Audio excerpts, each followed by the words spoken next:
Bonjour à tous les mélomanes, lettre mélomane 2023-05. Nous commençons par un compositeur relativement connu, Borodine, une œuvre orchestrée secondairement par Alexander Glazunov, c'est la petite suite. Alors de Borodine, j'avoue ne pas avoir écouté d'œuvre vraiment sublime, à part peut-être le troisième mouvement du quatuor numéro 2. Néanmoins, quelques belles pages dans ces symphonies 1, 2, 3. Et on peut y ajouter à la rigueur les danses polonaises dont je n'ai jamais compris pourquoi elles avaient atteint une telle notoriété. Quant à son quatuor numéro 1, il m'a laissé indifférent. Voyons cette petite suite pour orchestre. Elle date de 1880. Une belle œuvre dans l'ensemble où brillent les excellentes mélodies de Borodine qui sont alliées à l'orchestration très subtile et pondérée de Glazunov. Le scherzo de la finale, c'est-à-dire la partie 7, est caractéristique à cet égard, la mélodie du nocturne et l'orchestration du scherzo, et on admirera particulièrement les parties de clarinette. Alors malheureusement, la plupart des autres parties de cette suite sont amoindries par des intermèdes de moins d'intérêt, généralement lents. Également, les mazurkas n'ont pas vraiment de cachet spécifique. On retiendra surtout la finale qui additionne les qualités de l'œuvre en évitant les défauts. Continuons avec Glazunov, un compositeur très présent sur critiquemusicale.com avec pas moins de 20 œuvres. Des pépites parmi ce nombre, notamment ses symphonies 2 et 5, cette dernière très pathétique, la scène dansante qui témoigne d'un grand raffinement symphonique, et il faut citer aussi tout de même son concerto pour violon très original et virtuose, quoique inégal. Nous allons ici considérer le Kremlin pour orchestre qui se présente plutôt comme une fantaisie démonstrative sur le plan orchestral.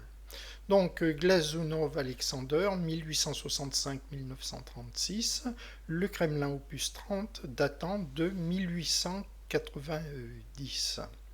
Alors c'est une grande œuvre qui s'affirme par un déploiement symphonique éblouissant, une utilisation magistrale des registres instrumentaux selon une sensibilité très nuancée, une congruence parfaite qui additionne les effets très subtils aux effets de puissance.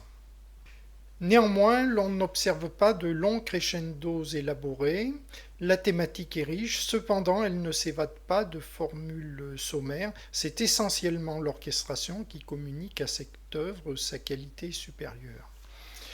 Le premier mouvement excelle par le renouvellement très rapide du traitement symphonique, le second mouvement, qui débute sur une mélodie d'intérêt moyen, ne cesse de s'enrichir, autant sur le plan instrumental que thématique. Alors, le dernier mouvement termine l'œuvre en apothéose. Donc au final, c'est une très belle œuvre qui présente néanmoins quelques faiblesses. La richesse du déploiement symphonique compense ces faiblesses. Noskowski Zygmunt, 1846-1909, une œuvre pour orchestre, la symphonie 3 en F major, de printemps en printemps.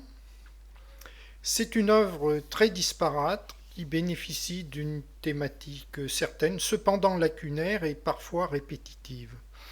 On peut notamment remarquer un thème principal pour le premier mouvement qui se trouve réexposé judicieusement en fin du dernier mouvement. Malheureusement, l'orchestration ne semble pas à la hauteur de cette thématique. On peut déplorer une multiplication de registres instrumentaux qui est discordante, trop de registres, et notamment sur des parties de nature mélodique. De surcroît, l'intérêt se trouve diminué par des répétitions fatigantes de certains motifs en fin de troisième mouvement, en particulier, et dans le dernier mouvement. Malgré cela, Le dernier mouvement, l'hiver, développe un magnifique motif en crescendo dans une atmosphère dramatique.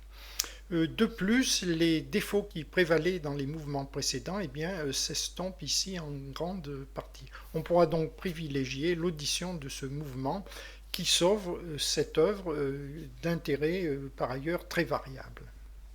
Nous en arrivons à Raff, autre compositeur bien connu et apprécié sur critiquemusicale.com.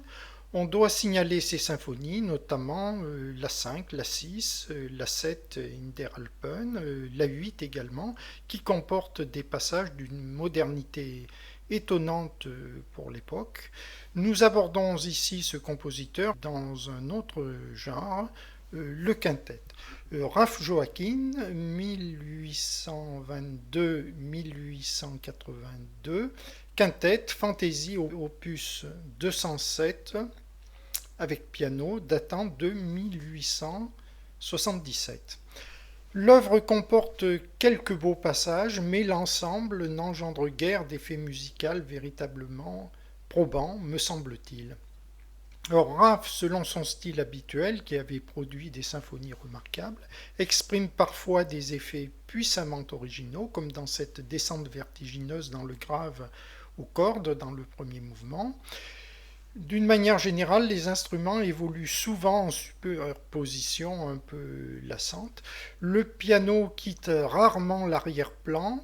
Il reste en nuance piano pianissimo. Quelquefois, il se déploie en figuration très volubile, notamment dans le deuxième et le troisième mouvement.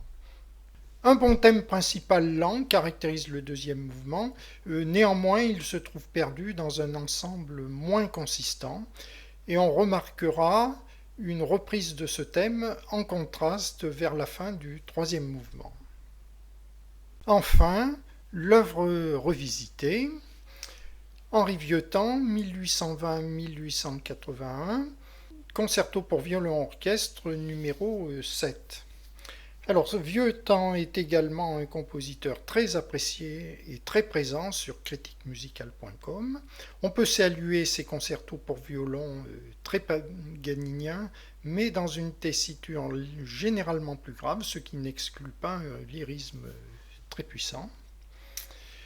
On n'oubliera pas non plus ses sonates pour l'alto et sa Fantasia Appassionata pour violon. Alors une particularité de Vieuxtemps, malheureusement, c'est que l'intérêt de ces concertos, nous semble-t-il, s'amenuise avec l'âge depuis le concerto numéro 1 jusqu'au concerto 7. Et c'est justement ce dernier que nous revisiterons. Alors on peut dire cependant qu'il contient tout de même de très beaux restes. Alors en effet, le dernier mouvement se caractérise par une empreinte lyrique parfaitement maîtrisée. Et malheureusement, bien sûr, les mouvements précédents sont beaucoup plus ternes. Un autre point positif, c'est l'orchestration qui présente une touche plus moderne que dans les autres concertos du maître. Donc il y a une évolution positive sur ce plan-là.